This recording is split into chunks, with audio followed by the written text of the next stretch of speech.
What's up, and welcome to Me, You, and Switch 2. I'm me, Tom Tate, and you're you, so let's talk about Switch 2. It is Tuesday, June 10th, 2025, and this is episode 3 of the podcast.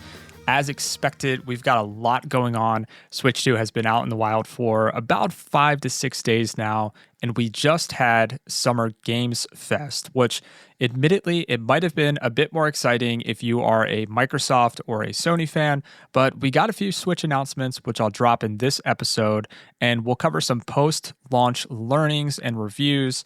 I'm thinking the reason we didn't get as many Nintendo Switch 2 announcements at Summer Games Fest is twofold.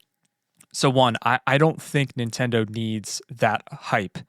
There's a rumor that Nintendo has sold 3 million units in the first day. That would be record-breaking. I want to stress that number is not verified, so I'm excited to hear from the official numbers. And the other reason, it's very likely that we'll see a Nintendo Direct soon. That has definitely been rumored. I think folks expected us to see it this week. Maybe we will get a sudden drop. Maybe we won't. Nothing confirmed. But if it's a big one, we might see a big fall release announcement from Nintendo. We're still not really sure how their fall games lineup is going to drop. And we might see more third-party support. And that might be a lot of the games that we just saw get announced, just get their Switch 2 versions announced as well too. But let's get cooking. Let's check out the news coming from Summer Games Fest. I watched a lot of this. It is convenient that you could just stream it all today and watch it and pick it up and pick it back up later. Let me just say this though. I absolutely miss the days of watching E3 on G4 TV in like the 2007 to 2010 era with Adam Sessler and Kevin Pereira and Olivia Munn. I'm definitely dating myself, but those were the days. A lot of games announced this year were sequels of games where I didn't even recognize the original. So it made me feel a little bit old and out of touch. Maybe I'm just a console gamer, not so much of a PC gamer, but super excited. I'm glad that it exists. I enjoyed watching it. It's carrying the torch of getting gamers stoked on games, which is great. So here are a few Switch 2 titles that I caught that I thought were notable. Scott Pilgrim EX, this classic sequel to beat 'em up that I really enjoyed on multiple consoles, was announced for Xbox and PlayStation, and it will be coming to Switch in 2026. I don't know that they specified Switch 2.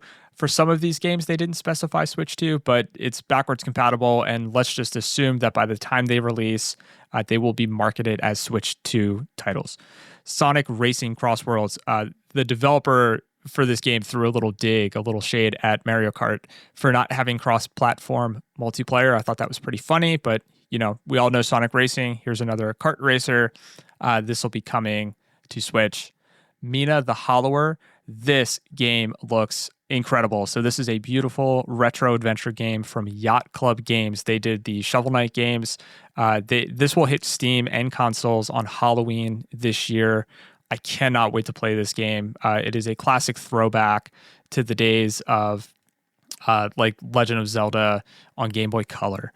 But it's a little bit more vibrant, a little bit more colorful, and the gameplay looks a little bit more complex. Can't wait to play that one.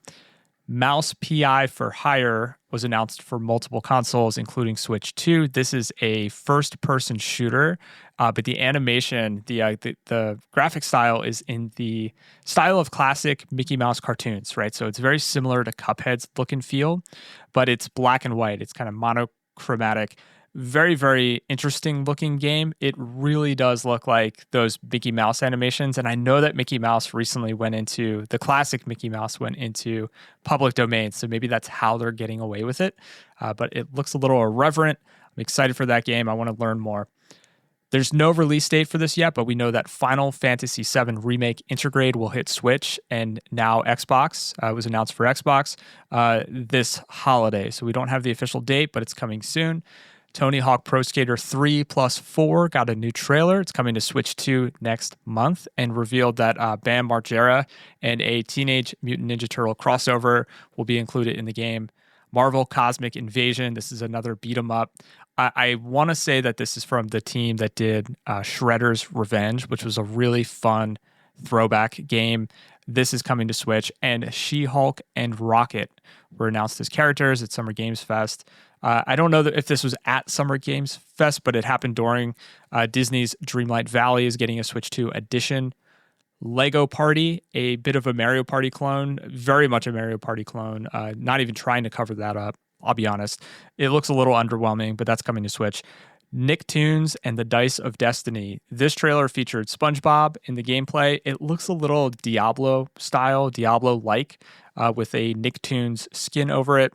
And this game might be what I'm most excited for. I'll be honest with you. Wu-Tang, Rise of the Deceiver. This was a co-op action RPG announced for consoles. Fingers crossed. I have my fingers crossed. Actually, my fingers are making the Wu-Tang W sign right now that it is on Switch. It was not officially announced for Switch, just consoles, so we will have to wait and see.